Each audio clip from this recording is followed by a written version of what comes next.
Yesterday we stood here, a number of us, and I want to thank all the religious leaders, activists, community leaders that are here.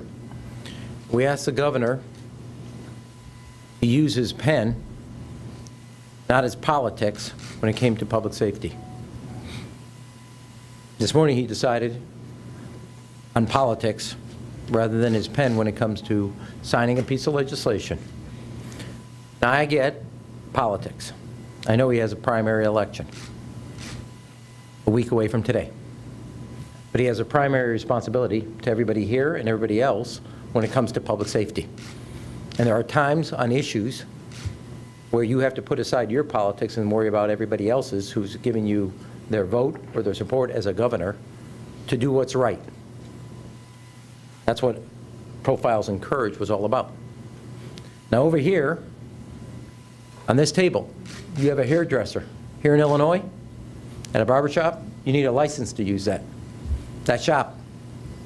Liquor store, liquor shop, license.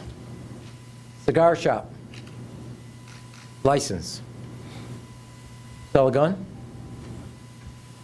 You don't. And the governor had an option of equalizing the playing field when it comes to a barber shop or a gun shop. When it comes to a liquor shop, cigar shop, or gun shop. And what's even worse is tomorrow, kids across the state of Illinois are going to take their first step in advocacy and political activism, and the governor today pulled the rug from underneath them. This is wrong on every level.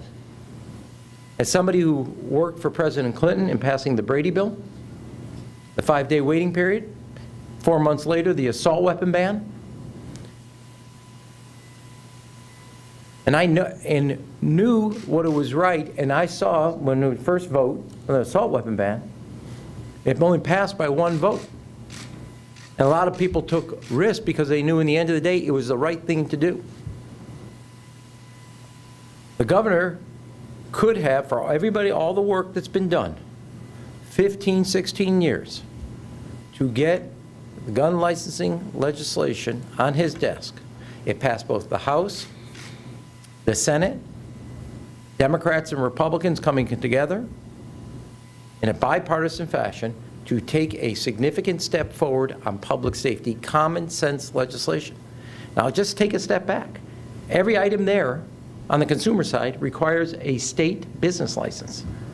What we were suggesting is that if you're going to sell a handgun, an assault weapon, any one of those weapons, that you'd also have the requirement, because it would deal with straw purchases. One of the things that the police and others we'll talk about later are essential for the safety of the residents of the city of Chicago and the state of Illinois. And rather than lead, as the governor says he's not in charge, he took a step back for all of us. Florida took a step forward. South Carolina took a step forward.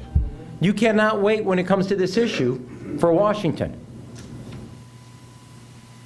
That's Disneyland on the Potomac out there. And the governor had a chance to take a significant step in a bipartisan fashion and actually lead. And he abdicated his leadership. This is wrong on every level. And I said this about 2 weeks ago. I've said it since the day I helped President Clinton pass the Brady bill, the 5-day waiting period, and the assault weapon ban. You're going to have to watch the vote and vote the vote. So to all the students that are going out tomorrow, make sure that the governor down in Springfield hears your voices and your concerns.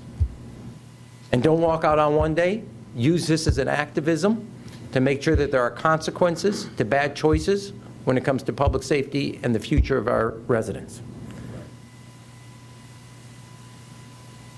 I've been in touch with the leadership about what to do and make sure that we do not let this effort stand as is, and we pass significant gun legislation and keep working towards common sense gun legislation that receives bipartisan support.